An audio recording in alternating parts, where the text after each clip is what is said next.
Przeprowadzki nie będzie. Paryscy księgarze z Nadsekwany i ich charakterystyczne zielone budki ostatecznie pozostaną na brzegach paryskiej rzeki na czas igrzysk. Tak zadecydował sam prezydent Emmanuel Macron. To koniec trwającego 7 miesięcy konfliktu z prefekturą policji, która domagała się usunięcia większości budek, przynajmniej na czas ceremonii otwarcia igrzysk przewidzianej na Sekwanie.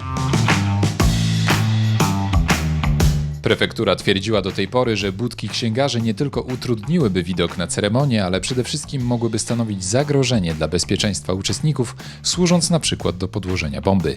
Konieczne byłoby więc zabezpieczenie aż 570 budek, co dla prefektury wydawało się zbyt skomplikowane, drogie i czasochłonne.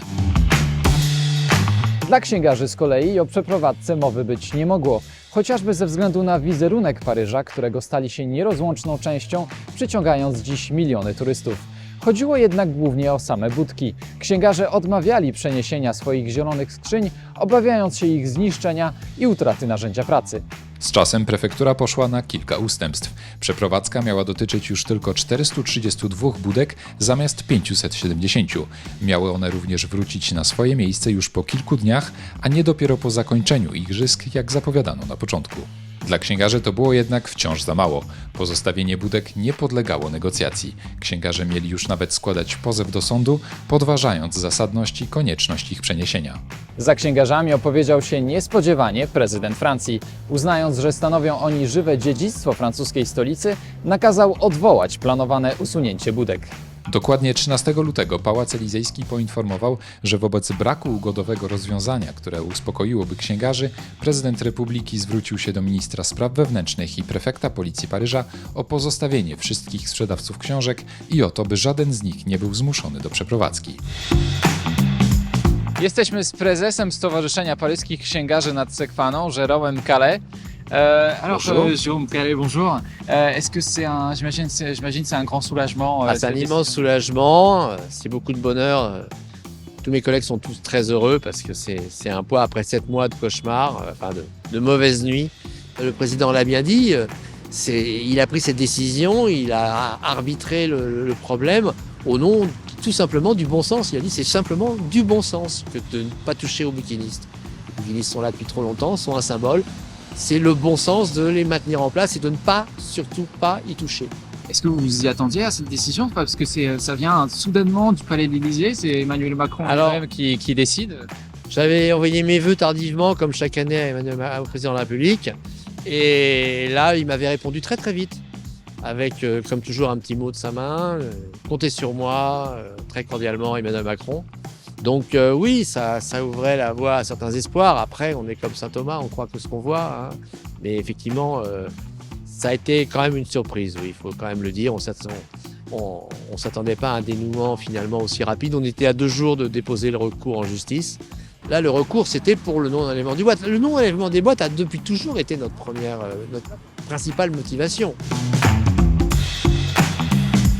Parce qu'en fait, c'était une mise en péril. On était très angoissés là-dessus parce qu'on s'est dit ils vont nous massacrer la moitié des boîtes. Ça voulait dire que quand les boîtes étaient démolies, combien de temps pour avoir des boîtes neuves? Donc, et en plus, c'est mes collègues les moins fortunés et les plus nécessiteux qui ont les boîtes en plus mauvais état, ceux qui ont déjà du mal à assurer leur propre subsistance, donc qui ne peuvent pas entretenir leurs boîtes bien. C'est ces boîtes-là qui auraient explosé et c'est eux qui se seraient retrouvés avec des mois et des mois sans pouvoir travailler puisque sans boîte, en attendant d'avoir des boîtes neuves, ça aurait été terrible. Et puis c'était une mise en péril tout simplement parce que cette musique que sont les boîtes et les bouquinistes sur les quais de Paris, c'est une chose unique au monde, ça n'existe nulle part ailleurs, c'est depuis 450 ans. C'est un peu un hymne à Paris et c'est ce qui fait qu'on est aussi important dans le cœur de la planète. On l'a vu à l'émoi culturel mondial qui s'est développé autour de nous pendant tous ces 7 mois. I ça, c'est unique au monde. Poproszona o komentarz, prefektura policji odmówiła odpowiedzi na moje pytania. Księgarze odetchnęli z ulgą. Będą mogli dalej sprzedawać książki nad Sekwaną podczas igrzysk, na które Francja spodziewa się 16 milionów turystów. Budki księgarzy zostają zatem na swoim miejscu, ale to oznacza, że paradę olimpijskich delegacji na Sekwanie zobaczy o wiele mniej osób niż było to zakładane. Poza płatnymi miejscami na niższych brzegach, gdzie zasiądzie ponad 100 000 osób, ceremonia miała zagościć za darmo około 500 000 widzów na wyższych brzegach Sekwany. Wiadomo już jednak, że wszędzie tam, gdzie są budki księgarzy, publiczności nie będzie.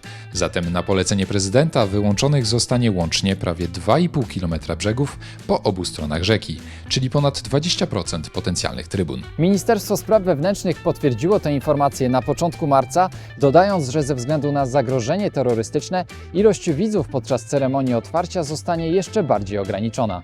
Zatem z zapowiadanych 500 000 darmowych miejsc pozostanie jedynie 222 000.